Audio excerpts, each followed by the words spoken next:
All right. Good morning, everybody, and happy Wednesday, hump day. We are going to get started here in just a second. Hopefully, everyone can hear me well. So this sort of serves as a quick reassurance of the audio and visual quality. You guys can hear me well. And then we're going to get started here in just a second. Very good. Okay, let's get started. Again, good morning, everybody. Happy Wednesday, hump day. Serge Berger here from thesteadytrader.com. This is our morning call. It's the next 10 to 15 minutes. We're going to spend going a few of the top things on our notepad. As a reminder, if you're here for the first time, welcome. It's our morning call, and we would be grateful if you could hit the subscribe button to the channel. That would allow you to be updated in real time when we go live. And if you could give us a thumbs up like on every video you watch, including the one here right now, that goes a long way in helping us get the algos to pick up our videos. Having said that, let's go through the top few things. What I would like to point out first is yesterday's market behavior. There's a few things that I think are pointing out to that are notable. I certainly wouldn't want to be sounding the major alarm bells here, because every time one tends to do that, one has done that over the past few months, it's led to just to get another rally. Listen, at some point, we all going to get a mean reversion move. That's what I'd like to show you guys here today. So first of all, let's have a look at what happened yesterday. So if I can just get your attention to just look at this part here. Hopefully you can see that just above my video window here. If you look at this column, it says, or this little part of the window, it says U.S. equity sectors. So what that is essentially what U.S. equities did yesterday from a sector perspective. And you can see that most stocks yesterday were actually up. The tech sector, including communications, which is technology, by the way, were down about 1.7 and 0.6% respectively. Now, one can look at this in two ways. One could say, you know what, most stocks are up yesterday. That's good. We'll look at the equally weighted S&P 500 in a minute, and you'll see. And I wouldn't disagree. On the other hand, one will notice that given the fact that everything else was green except for tech, and it brought the S&P and certainly the NASDAQ to close negative, it tells us that the concentration risk is really high. So if tech were to correct from here, and again, this is hypothetical. I'm open-minded here. We still don't have a lot of bearish momentum moves, much less trends. It can happen pretty quickly. Like Nvidia's quarterly report next week to me would be something I'd kind of be circling on my calendar. Again, I don't know what happens there, if anything at all. Might be bullish, might be bearish, might be nothing. But that is certainly a date I want to be aware of. So that's as far as yesterday goes as far as the sectors are concerned.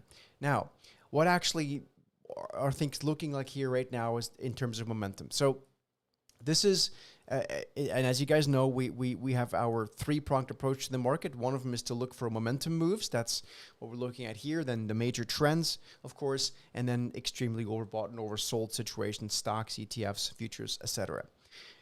So what we're looking at here is the NASDAQ 100, and you can see that we still have an intact bullish move in the NASDAQ 100, meaning that buy signal that we received on April the 28th that became valid the following day on April 29th remains valid, meaning we do not yet have a bearish momentum signal on the NASDAQ.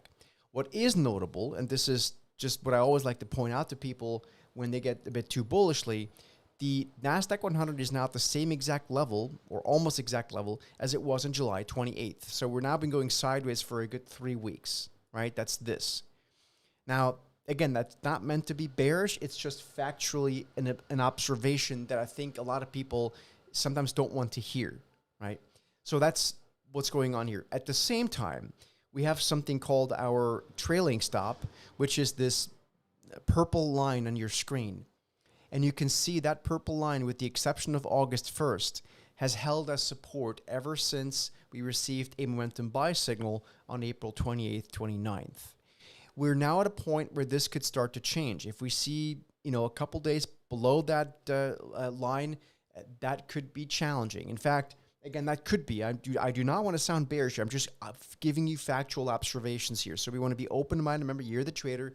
Open-minded is what we want to be more than anything. However, I do want to show you that momentum is starting to weaken. In fact, we can show you that by looking at what yesterday was basically losing positions. So yesterday on the downside, we saw momentum stocks basically, give it up. So Palantir yesterday was down 9%. Coinbase, Oracle, Supermicro, AMD were all down 5+ percent, 5 to 6%, and then a whole host of other stocks were down notably as well. So what we saw yesterday was a momentum unwind of stocks. There was a whole bunch of algorithms that one can follow by large algo companies that confirms that. The question is, does it continue today or tomorrow? I obviously don't know.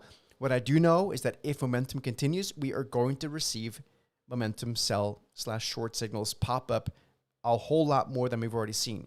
I'd like to point out a couple of them to you so you can see them.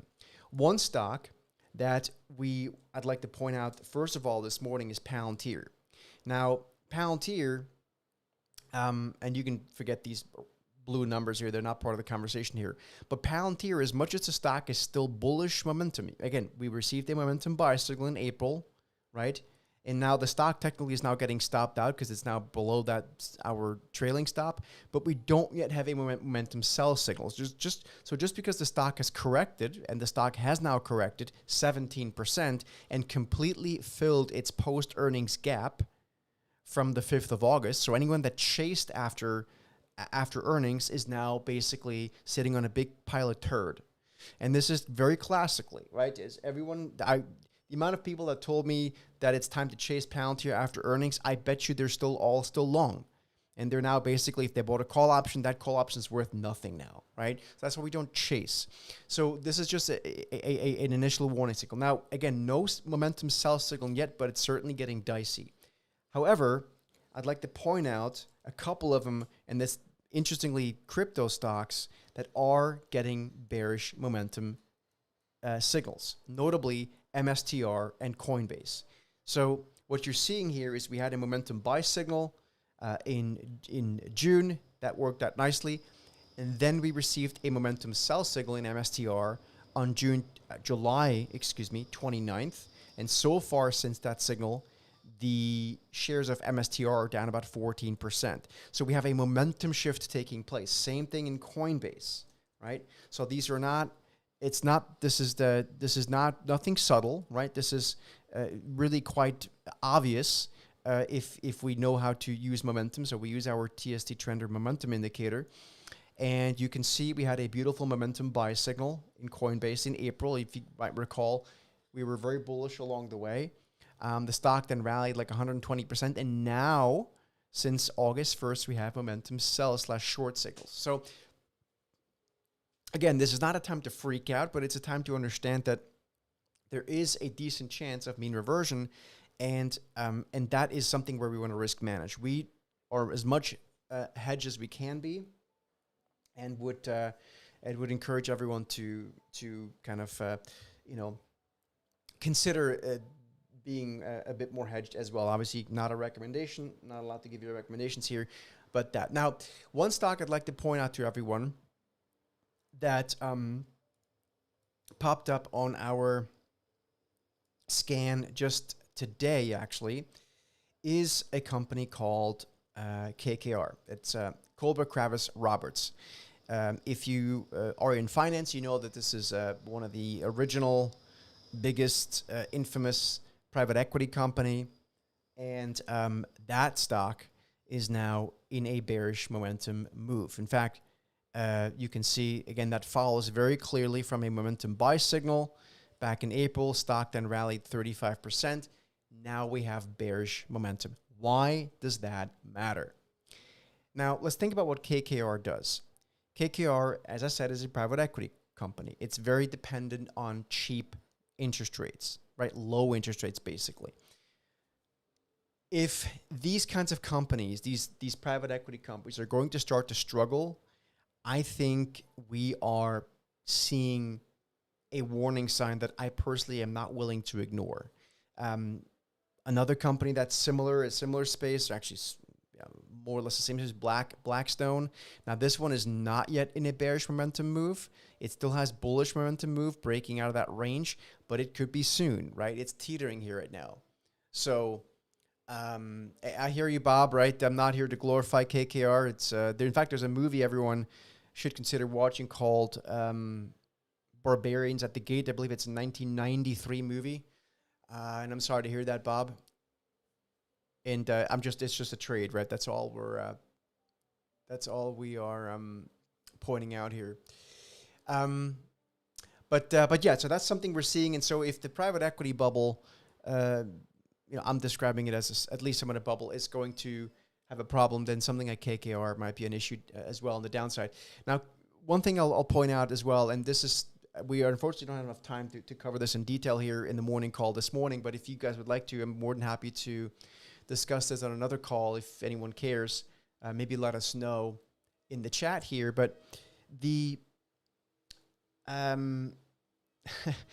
the opening up the essentially retirement funds, 401ks, to private markets, private credit and private equity, is, all else being equal, should be very bullish for something like KKR and Blackstone.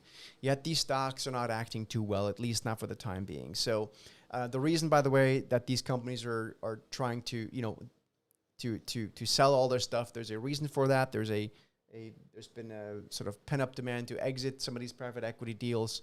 So I'm quite frankly quite weary, but in the short term, KKR here with a momentum sell signal is something that I just thought I'd put on everyone's radar. Now, for all of you guys that are using our gap trading methodology, we are doing a session in literally like 4 minutes or 5 minutes. So I'm going to see you guys over there. I'm sure you received the email to join us. We can do a live open gap trade. Hopefully there is one that we can look at. We'll show you exactly how we trade the gap. In the meantime, I hope this was a helpful morning call this morning. As always, please make sure you subscribe to our channel. Completely free. Smash that subscribe button. And we'll see you guys back here Thursday tomorrow morning for Ticker Thursdays at 9 o'clock Eastern Time. Thanks for being here. And Gap members, I'll see you in about 5 minutes for a live Gap session.